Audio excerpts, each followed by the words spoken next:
اس سے پہلے والے ہفتہ میں بہت سے سوالات کے جوابات آ گئے تھے، کچھ سوال رہ گئے تھے، کچھ نئے سوال آئے ہیں، اس سیشن میں ان کا جواب دینا ہے۔ آج پھر میں لائی حاضر ہوا ہوں سوالوں کا جواب دینے کے لیے۔ Mohammad Salim Azmi, Ambedkar Nagar, U P, India سے پوچھتے ہیں، مفتی صاحب پوچھنا یہ ہے کہ کیا بعد الموت نیک مردوں کی ارواح آپس میں ایک دوسرے سے ملاقات کرتی ہیں؟ جی ہاں سالم عظیمی صاحب، حدیث میں تو بالکل صراحت کے ساتھ آپ صلی اللہ علیہ وسلم نے فرمایا کہ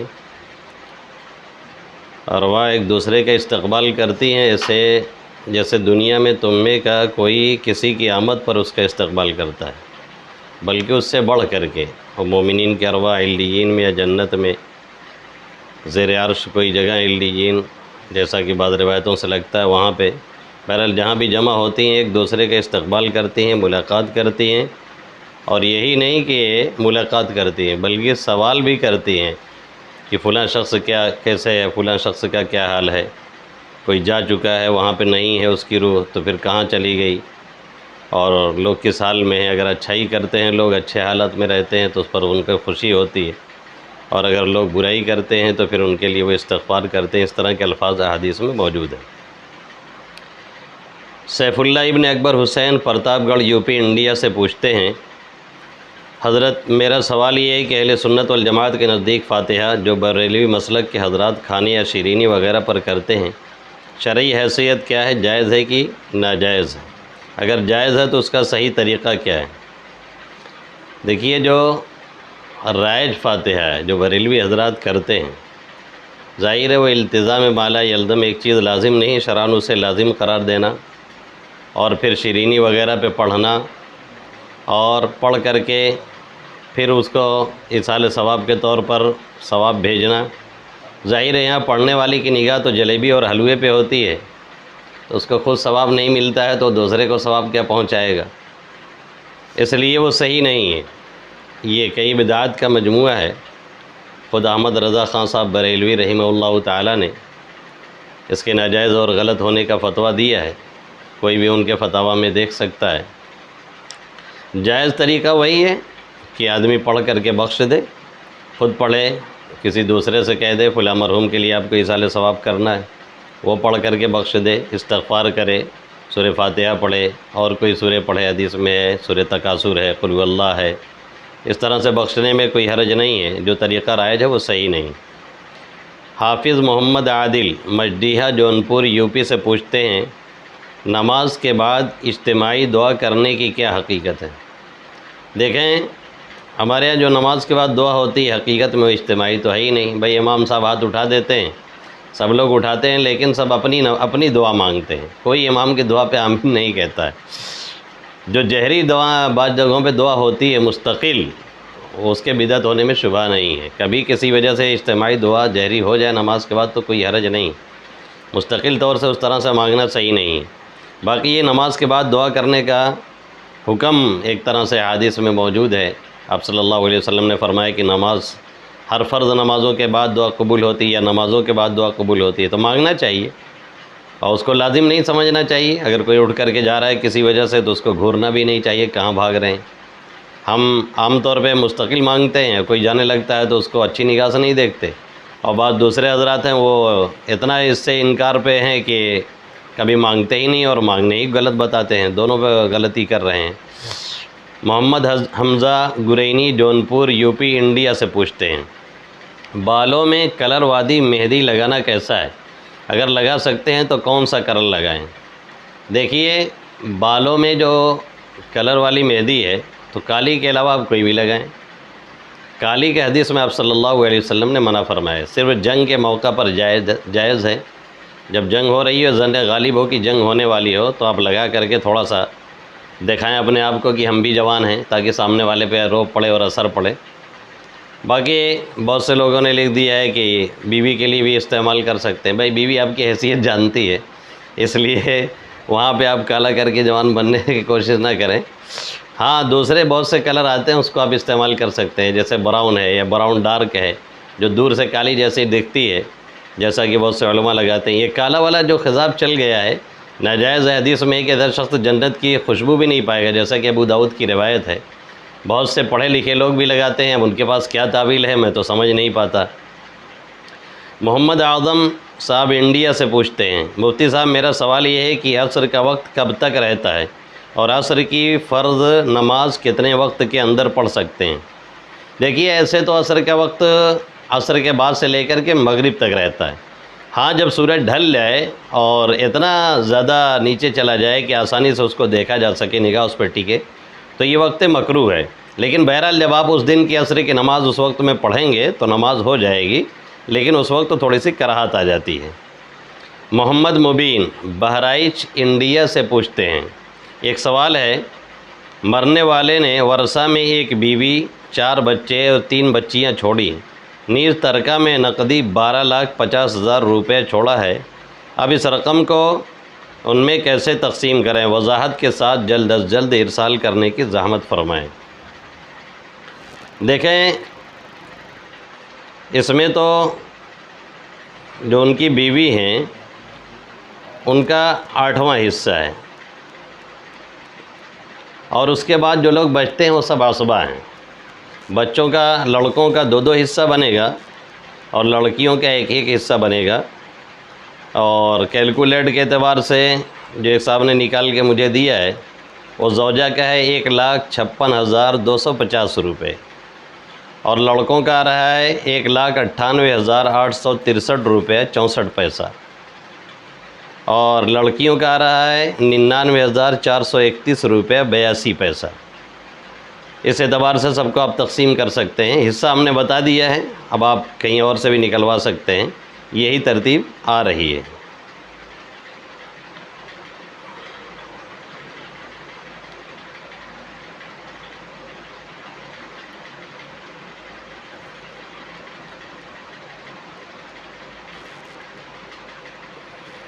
گلزار احمد گورکھپور انڈیا سے پوچھتے ہیں، کیا علیسہ نام رکھنا درست ہے؟ میں نے اسے تلاش کیا، بہت تتبع اور تلاش جاری رکھا آج، لیکن یہ ملا نہیں۔ ایسا لگتا ہے کہ یوں ہی کوئی اس کی اصل نہیں ہے۔ ناموں میں اصل میں آپ صلی اللہ علیہ وسلم نے فرمایا، تدعون انکم تدعون باسمائکم واسماء آبائکم فاحسنوا اسماءکم، کل قیامت میں تمہیں تمہارے نام اور تمہارے والد باپوں کے نام سے پکارا جائے گا، اس لیے اچھا نام رکھا کرو۔ تو نام رکھنے سے پہلے کسی پڑھے لکھے، کسی عالم، کسی مفتی سے پوچھ کر کے معنی وغیرہ جو اچھا ہو، انبیاء کرام وغیرہ کے یا صحابہ صحابیات کے نام پہ رکھیں، اس کا اثر پڑتا ہے۔ عام طور پہ دادی نانی سے پوچھ کے رکھ لیا جاتا ہے اور اس کے بعد کہیں گے مولانا اس کا صحیح معنی بتا دیجیے۔ اب بھائی جب اس کا معنی ہی گڑبڑ ہے تو ہم صحیح کہاں سے کر دیں گے اس کو؟ یہ تو اچھی بات ہوئی نہیں۔ محمد شہزاد صاحب اعظم گڑھ یوپی انڈیا سے پوچھتے ہیں، مفتی صاحب عرض یہ ہے کہ حرامی کی اولاد کی امامت کا کیا حکم ہے؟ مدلل جواب مطلوب ہے۔ دیکھیے، ولد الزنا جسے ہمارے عرف میں حرامی کہتے ہیں، اس کے امامت کے لکھا ہے کہ ایک مکروہ تنزیہی ہے، اور اس کی 2 وجہ لکھی جاتی ہے۔ ایک تو یہ کہ اس کا کوئی باپ نہیں ہوتا جو ذمہ داری اٹھائے اور تربیت کرے، اور دوسرے ہے کہ طبیعتیں اس سے نفرت کرتی ہیں۔ لیکن اگر وہ پڑھا لکھا اور متقی ہے اور جو لوگ موجود ہیں اس میں سب سے قابل وہی ہے، تو ظاہر ہے اس کی امامت میں کوئی کراہت نہیں، بلکہ اسی کا امام بننا زیادہ بہتر ہے، کیونکہ امامت کے جو درجے ہیں اسی اعتبار سے قائم کیے گئے ہیں۔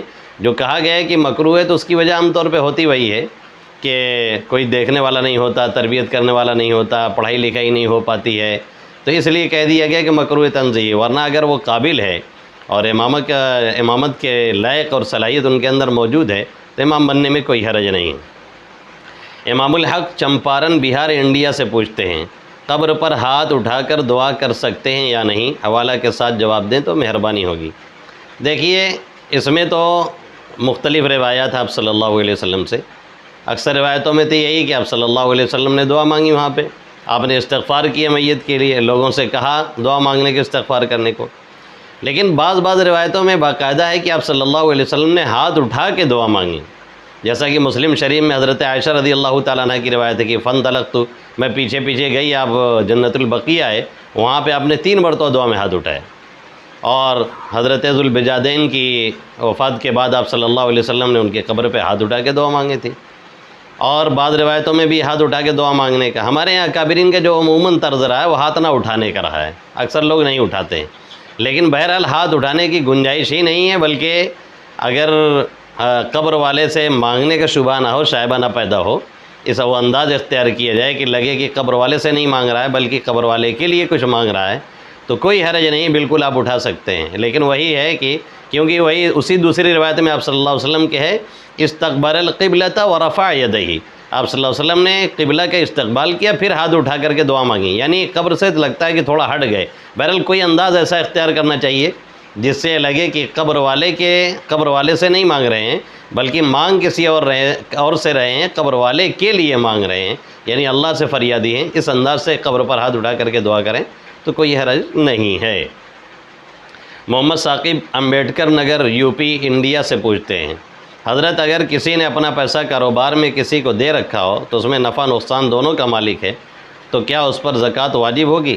ظاہر ہے جب اس کا مال ہے اور ملنے کی امید بھی ہے تو پھر اسی اعتبار سے جو ان کا شیئر بنتا ہے اس اعتبار سے ان کو زکوٰۃ دینی پڑے گی۔ فیضان احمد سونگر جونپور یوپی انڈیا سے پوچھتے ہیں، قرآن خوانی کروانا کیسا ہے؟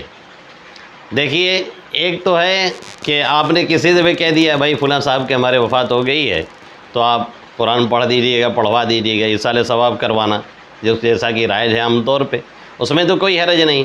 دوسری حیثیت یہ قرآن خوانی کروانا باقاعدہ دین تاریخ متعین ہوتا ہے، لوگ آتے ہیں، اچھے سے اچھے کھانے پکتے ہیں اور اس کے بعد لوگ اس کی مہک سونگھتے رہتے ہیں اور پڑھتے کتنا ہے وہ سب کو پتہ ہے۔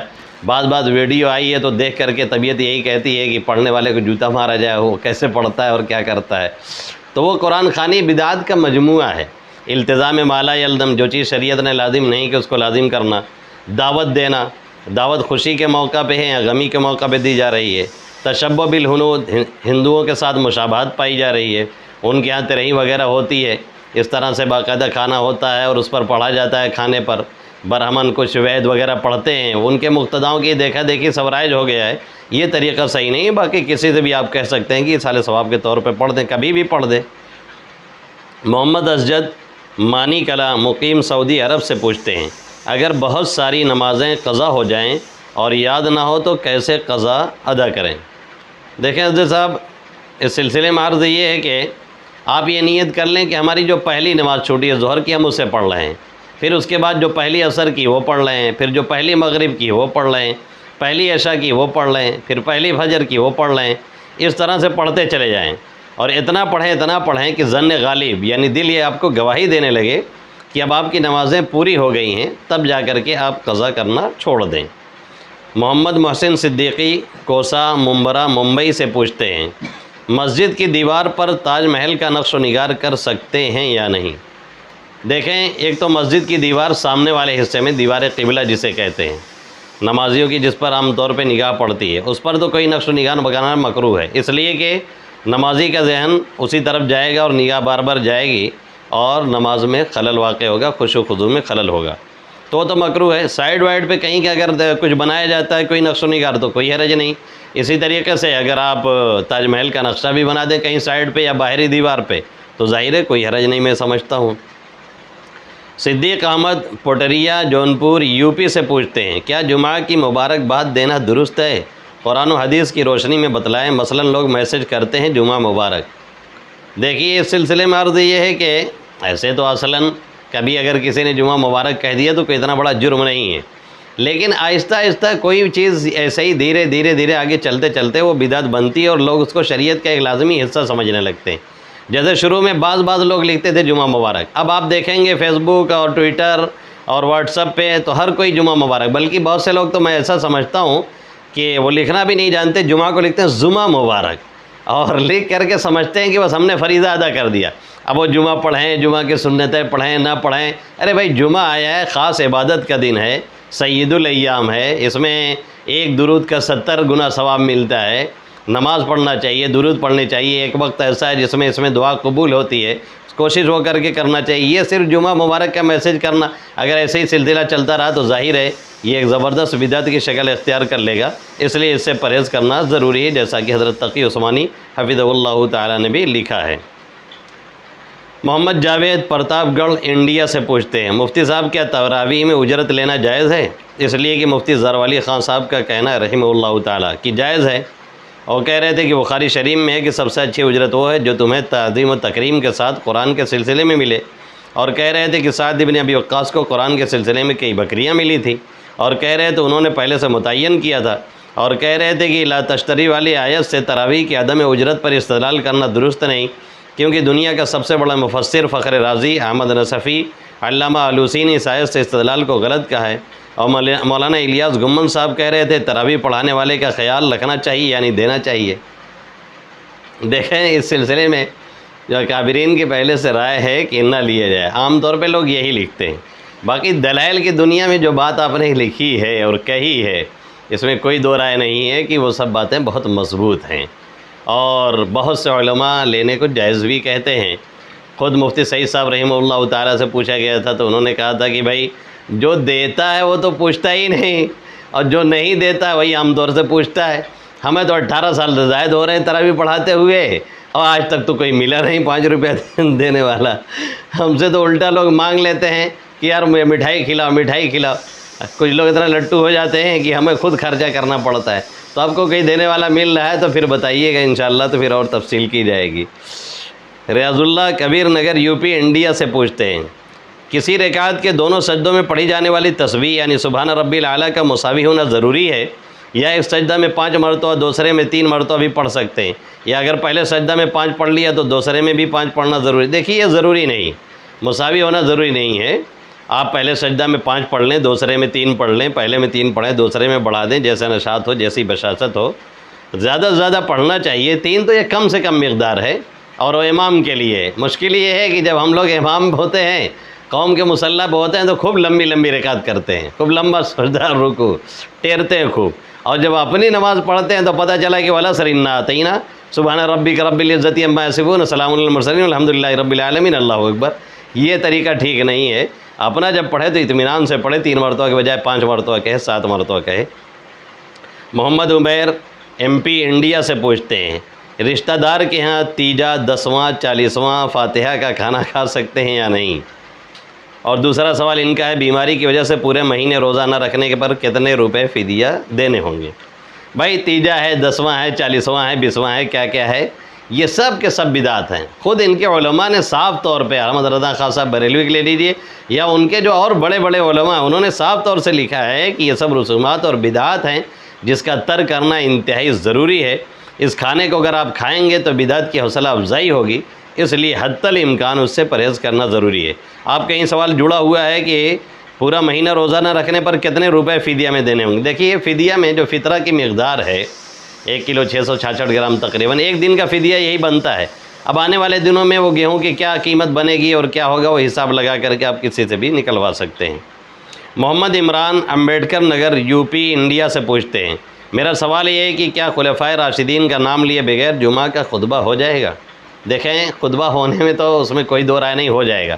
آپ صلی اللہ علیہ وسلم کے زمانے میں نام نہیں لیا جاتا تھا، بعد میں جب خوارج پیدا ہوئے، ناجیہ پیدا ہوئے، خوارج نے حضرت علی کرم اللہ وجہ کو اور اہل بیت کو برا بھلا کہنا شروع کیا، اور اسی طریقے سے دوسرا گروہ باغی روافظ، انہوں نے خلفائے ثلاثہ کو برا بھلا کہنا شروع کیا۔ تب سے اہل سنت والجماعت نے یہ طریقہ رائج کیا، اور اس زمانے میں تو اور ضروری ہے کہ خطبہ میں حضرات کا نام لیا جائے، کیونکہ اچھے اچھے گھرانے کو جو دیندار بظاہر کہلاتے ہیں، ان کے لڑکوں کو اور بچوں کو بھی پتہ نہیں کہ خلفائے راشدین کون ہیں، ان کا نام کیا ہے، اور اس صحابہ میں ان کا مقام کیا ہے، اس لیے اس کو چھوڑنا کسی طرح سے مناسب نہیں۔ اس زمانے میں بہت ضروری ہے کہ ان حضرات کا نام لیا جائے۔ باقی رہا خطبہ تو صرف الحمدللہ آپ کہہ کر کے اتر جائیں گے تو بھی نہ خطبہ ہو جائے گا۔ محمد سیف رانچی جھارکھنڈ انڈیا سے پوچھتے ہیں، مسئلہ یہ ہے کہ خطیب کا ہر جمعہ عوام الناس کو خطبہ سے پہلے سلام کرنے کی حیثیت کیا ہے؟ دیکھیں اس سلسلے میں علامہ شامی علی رحمہ نے تو لکھا ہے کہ کہا گیا ہے کہ سلام کر لینا چاہیے، اور کہا گیا ہے نہیں کرنا چاہیے، یعنی ان کا رجحان اس طرف جا رہا ہے کہ سلام نہیں کرنا چاہیے۔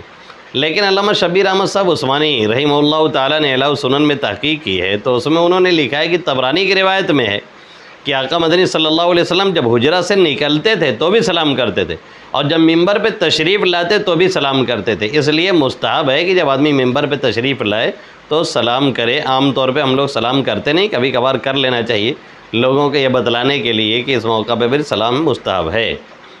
محمد فہد سیتا پور انڈیا سے پوچھتے ہیں، ایک شخص کا پھانسی لگا کر کے انتقال ہو گیا ہے، اس کی نماز جنازہ پڑھانا کیسا ہے؟ کیا محلہ کے امام کو پڑھانا ضروری ہے؟ اگر نماز نہیں پڑھا رہا تو مسئلہ یہ ہے کہ کہیں امامت سے نکال نہ دیا جائے، اس صورتحال میں کیا کریں؟ ایسا ہے، آپ صلی اللہ علیہ وسلم نے خودکشی کرنے والے کی نماز جنازہ نہیں پڑھی، لیکن صحابہ کرام کو منع نہیں فرمایا کہ مت پڑھو، بلکہ سب لوگوں نے پڑھا، آپ نے کسی پر کوئی نکیر نہیں کی۔ یہ تنبیہاً تھا کہ لوگ ایسا نہ کریں۔ جیسے شروع میں آپ صلی اللہ علیہ وسلم جو قرض لے کر کے وفات پا جاتا تھا، قرض ادا نہیں کرتا تھا، تو اس کی حیثیت اور قرض کی اہمیت بتلانے کے لیے کہ لوگ ادا کریں، آپ صلی اللہ علیہ وسلم نماز نہیں پڑھتے تھے اور صحابہ کرام سے فرما دیتے تھے صلو علی صاحبکم، اپنے ساتھی پہ تم لوگ نماز جنازہ پڑھ لو۔ تو معلوم یہ ہو کہ نماز جنازہ پڑھی جائے گی۔ امام صاحب اگر نہیں پڑھتے ہیں، کچھ لوگوں کو تنبیہ ہو جا رہی، تب تو ٹھیک ہے۔ یہاں آپ نے لکھا ہے کہ امام صاحب کو خود نکال دیا جائے گا، تب یہ تو تنبیہ تو نہیں ہوئی، اور مسئلہ ایک کھڑا ہو گیا۔ اس لیے پڑھا دیں اور ایصال ثواب کریں، ایسے لوگوں کے لیے اور زیادہ ایصال ثواب کی ضرورت ہے۔ باقی یہ ہے کہ یہ غلط فعل ہے جس سے بچنا چاہیے، کوئی مسئلے کا حل خودکشی نہیں ہے۔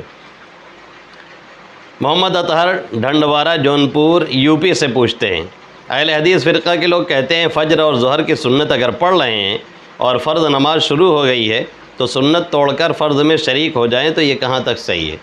دیکھیے، شاید انہیں مسئلے کا علم نہیں ہے، یہ کہاں سے وہ کہہ رہے ہیں وہ جانیں۔ اگر آپ نے سنت شروع کر دی ہے تو 2 رکعت والی سنت ہے، تو آپ 2 رکعت پوری کر کے تبھی فرض میں شریک ہو سکتے ہیں۔ بعض قول یہ ہے کہ اگر آپ نے سجدہ نہ کیا ہو تو آپ نماز توڑ کر کے شریک ہو جائیں، لیکن صحیح یہ نہیں۔ صحیح یہ ہے کہ اگر آپ 2 رکعت والی شروع کر چکے ہیں تو 2 رکعت پوری کر کے ہی آپ نماز میں جائیں گے، اب چاہے وہ نماز ختم ہو جائے چاہے باقی رہے۔ اور اگر آپ نے 4 رکعت والی شروع کیا سنت، تو ابھی آپ 2 رکعت پہلے شفا میں ہیں، یعنی پہلی 2 رکعت میں ہیں، تو 2 رکعت پر سلام پھیر کر کے آپ شامل ہو جائیے۔ اور اگر آپ 2 رکعت پڑھ کر کے تیسری پہ کھڑے ہو چکے ہیں تو اب آپ 4 پوری کریں گے، اور 4 پوری کر کے پھر اس کے بعد آپ جماعت میں شریک ہو سکتے ہیں۔